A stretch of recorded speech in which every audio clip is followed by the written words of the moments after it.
جو دور حاضر میں انقلاب کے سب سے بڑے دائی مولانا سید ابوالعلا صاحب مودودی نے مارچی گوٹ میں اپنی تقریر کے ابتدا میں فرمائی تھی۔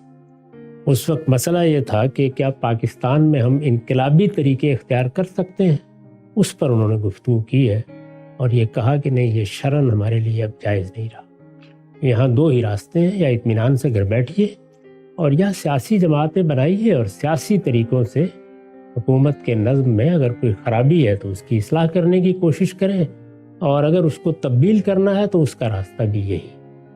جب قانونی نظام بنا دیا جائے، یعنی عدالتیں قائم ہیں، قاعدے بنے ہوئے ہیں، دستور موجود، اب جو کچھ بھی ہے اس کی خلاف ورزی ہونی ہے۔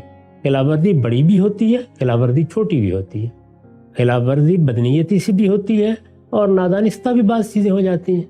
جو کچھ بھی ہے اس میں آپ کو قانون کے راستے سے جانا ہے۔ اس میں نہ تشدد اختیار کیا جا سکتا ہے، نہ قانون کی خلاف ورزی کی جا سکتی ہے، نہ نظم و نسق کو معطل کیا جا سکتا ہے، نہ لوگوں کے لیے راستے بند کیے جا سکتے ہیں، نہ ان کی جان مال آبرو کو خطرے میں ڈالا جا سکتا ہے۔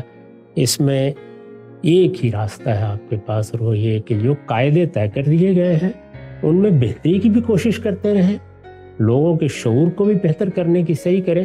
یہ در حقیقت جو یہ دھاندلی ہو گئی، یہ خرابی ہو گئی، یہ ہو گیا وہ ہو گیا، اس کی وجہ کیا ہوتی ہے؟ اس کی وجہ یہی ہوتی ہے کہ لوگوں کا شعور اس درجے میں پختہ نہیں ہوتا، لوگوں میں رد عمل کی وہ صورتحال نہیں ہوتی۔ اس سے فائدہ اٹھا کر جن لوگوں کے پاس قوت ہوتی ہے وہ جمہوری نظام میں بھی خرابیاں پیدا کر دیتے ہیں۔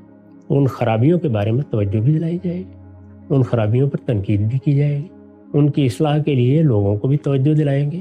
یہ سب چیزیں ہوں گی، لیکن یہ کہ یہاں کوئی بغاوت کر دینے یا نظم و نسق کو معطل کر دینے کا اقدام نہیں کیا جا سکتا۔